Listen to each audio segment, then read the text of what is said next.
Hi guys, my name is Sean. I'm a houseplant enthusiast from Jakarta, Indonesia. In today's video, I'm going to be unboxing some plants from Kartel Daun. The Instagram account is going to be on the screen. So basically, they reached out to me. They were talking about some local endemic plants, and things got very passionate. And then finally, they decided to send me some plants. At first I was like, I don't know how I feel about receiving things. I so far have turned on many opportunities to receive things from people, endorsements in particular. But in this case, because I think the subject matter was important, like we were really talking about, the diversity and the preservation of species, and we were all also against poaching from the nature. So all of the plants that you saw today are going to be pretty rare plants, and they are all commercially grown, so they are not taken from the forest. Just so you know, when you guys are ordering plants from Indonesia, if it's an unreputable seller, sometimes it is poached, and you can tell from the quality of the leaves, the stems, the roots. You can see that it's a little bit banged up. It used to live in nature. It was probably pulled away from the tree that it was attached to, or something like that. But yeah, it's a very passionate talk that we had, and it resulted in this gifting process. So yeah, as a disclaimer, I was not endorsed any money for this, but I was given the plants, and the account actually do export plants. So if you see something here to your liking and you live overseas, I can vouch for the quality of the plants, but I cannot vouch for the quality of their shipping and handling, if you know what I mean, because I don't have any experience with their shipping. But look up their history, talk to them, and figure out if they have any reviews from other previous buyers. But yeah, so let's quickly look at these plants. I'm going to go through them. I don't really know the species very well of these plants, but I'm going to be researching them a bit. I'm going to share what I know, and I'm also going to be intuitively read the care of the plant just by looking at the foliage. So I did open the top up earlier because I received the plant yesterday and it got a little bit too dark to film. So I wanted to give the leaves some air to breathe. The packing is excellent. My goodness. This is their logo, I guess. So they wrote the name on each box, something that I don't do for my store. I should, in case the box gets separated, right? And there's tons of fragile stickers. Ooh, there's actually 2 pots here. I thought this is only 1 pot because I see the head, but I think there's 2. Oh my god, how many plants did they send me? I feel bad now. I consider myself more of a giver, so I don't like to receive things. But they packed it really well. Look at this. This is really nice and snug in there. It's not really moving around a lot. I'm actually still figuring out shipping for my own nursery because we have had a few incidents. It's very rare, but we've had incidents, especially for shipments going outside of my immediate area. If it's going to, like, I don't know, Kalimantan or something, then the packing needs to be a little bit more sturdy. Wow, this is really thick. You know what? This is gonna take me maybe an hour to unbox. So I'm gonna just take them out and put them on the table because yeah, this is just too much unboxing for you guys to watch. All right, so here's everyone. I actually had a little help opening this up, so it took maybe 20 minutes, but it was very good packing. So let me quickly show you from left to right, I guess. This is the Rhaphidophora verstigii.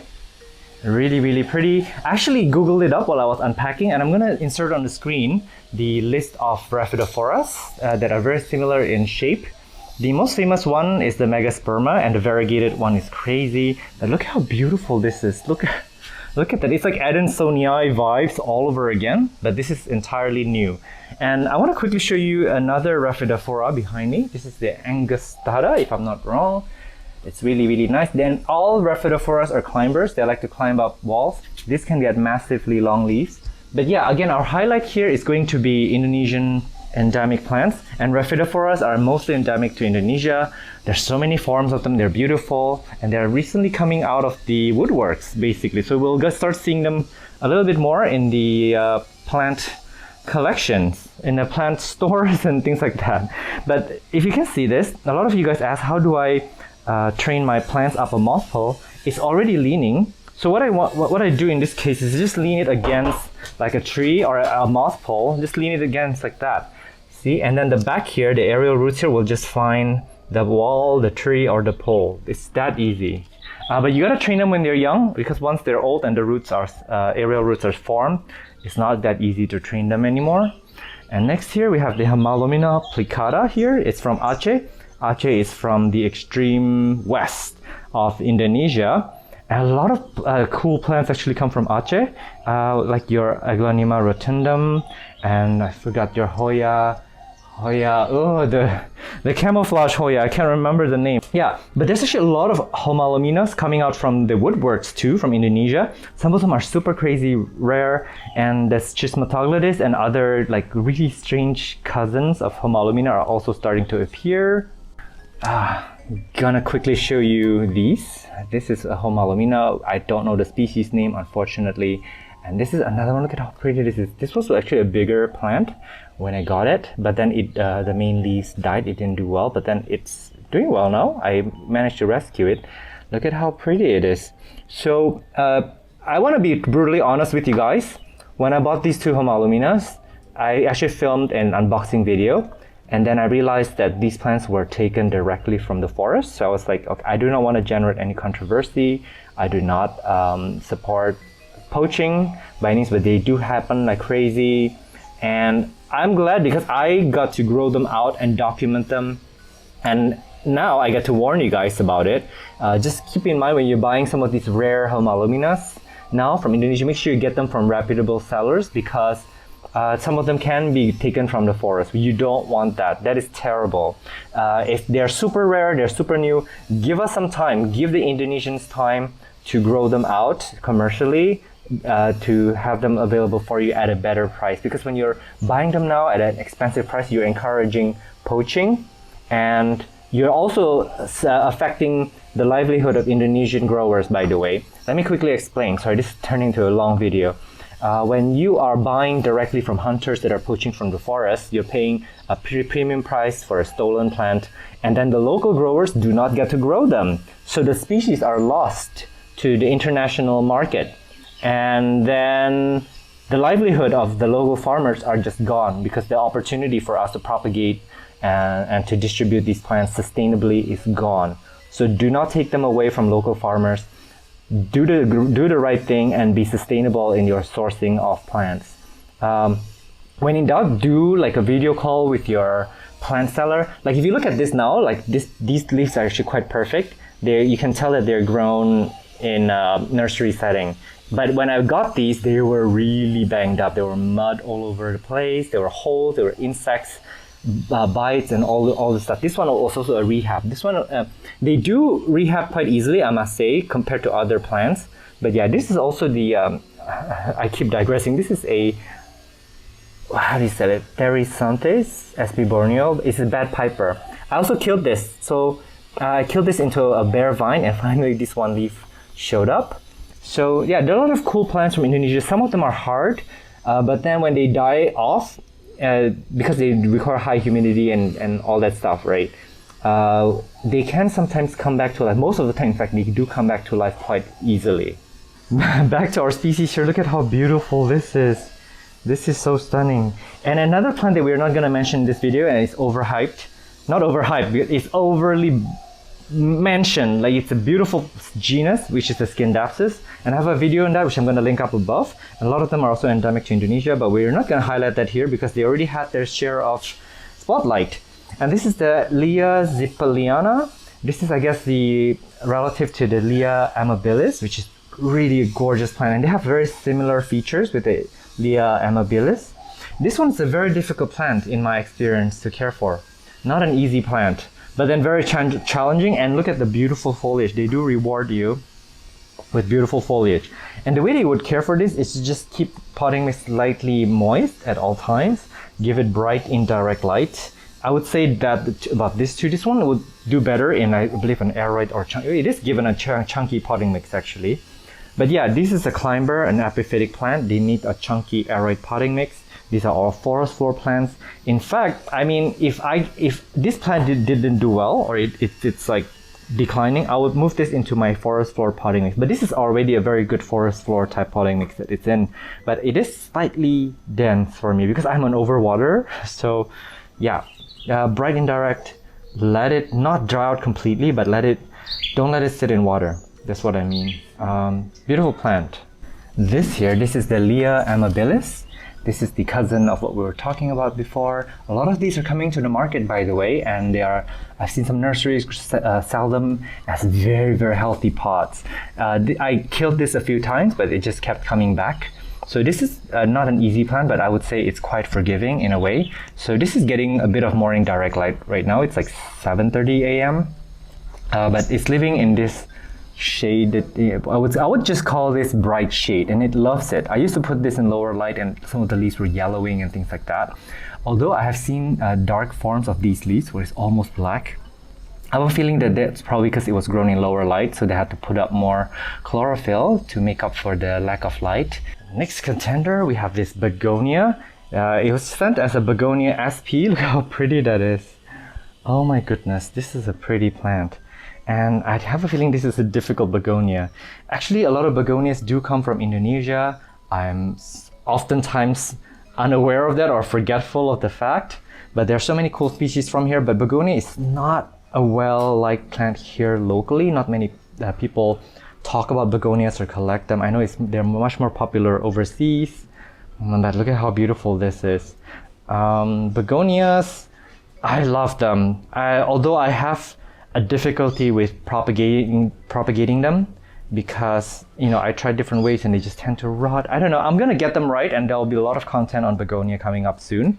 But I'm really happy to have this here. And one thing about begonias, do not overwater them because if you lose some of the leaves, if the leaves completely die off, they can still grow back. Begonias are known to be to come back from the dead very readily, as long as you don't rot the plant and don't dry them out too critically, where it's like just tumbleweed. The next up here, we have the lobisia SP. They're such stunning plants. Oh, I was hoping for a red underside. Some of them have really beautiful red undersides. Some of them have beautiful, colorful foliage. There's so many species of them coming from the forest of Indonesia. I just recently killed one of mine because it rained like 2 to 3 times a day and it was living in lower light. I have a feeling that these guys want to be in very fast draining potting mix, and also they probably want to be in brighter light than we think. Because mine really turned to mush very quickly in the rain, and I thought that lobisia was like deep shade plants, but maybe I'm wrong. I think I have a feeling they do like a little bit more brightness, maybe a tiny bit of dappled direct sunlight. But look at how this is actually very velvety. This feels like an anthurium leaf. This is very nice. I hope to keep this one alive. I mean, I've only killed one lobisia so far. There are many species to collect. So it takes a few times. You gotta kill a few plants to master them. Yeah. Here is a liquela mapu. This is a famous palm, very popular one. They used to be expensive, but I think they're now becoming a little bit more affordable. I'm always curious, like for palms like this, do they just put out pups from under? I have a feeling they do. They just put out babies from down below. Because I don't know how else. I mean, you could have them set seed to propagate them. But yeah, I'm curious about palm care and propagation. Also with this particular plant, this is grown for its beautiful mottled leaf here with this beautiful, I don't know, neon green. It actually shows up really nicely on camera. So it adds a nice texture to your landscaping. I believe this is from East Borneo, but don't quote me on that. Maybe it is. And what else is there? I actually looked up the care online a few times because this was on my wish list. But here's the problem. There's conflicting information where some people say it needs full sun and some people say it needs deep shade. So comment down below if you have experience with this plant, because I'm really not sure. But from what I read, it likes to be in slightly moist soil that is fast draining. It doesn't want to dry out for too much. So that's all I know. And last but not least, I think this is on my wish list. I commented this on somebody's Instagram. I can't remember who you are, but they actually look a little bit phallic, look like a penis. And yeah, look at how pretty. It's a little bit leggy, so at some point I think I'm going to be propagating this. And I have a feeling you can propagate them easily by stem cutting, just by looking at this. Look at this, this is already branching out. So a good place to cut this plant would be right above here. So then all the energy can be transferred into this new vine here, and another vine is showing up below as well. So I have a feeling this is going to be a pretty robust growing plant from this is a new vine too. Yeah, I have a feeling this is a plant that is easy to propagate, and it's probably a fast grower. And if I can read into it, this is probably a direct light loving plant just from the shape of the leaves. And if you look at this is pretty leggy here. I'm not sure if they're supposed to be leggy in nature, but sometimes when plants grow this leggy, and look at this here, this is very close internodes. So reading from this plant may have been grown in suboptimal light conditions in lower light during this section of its lifetime.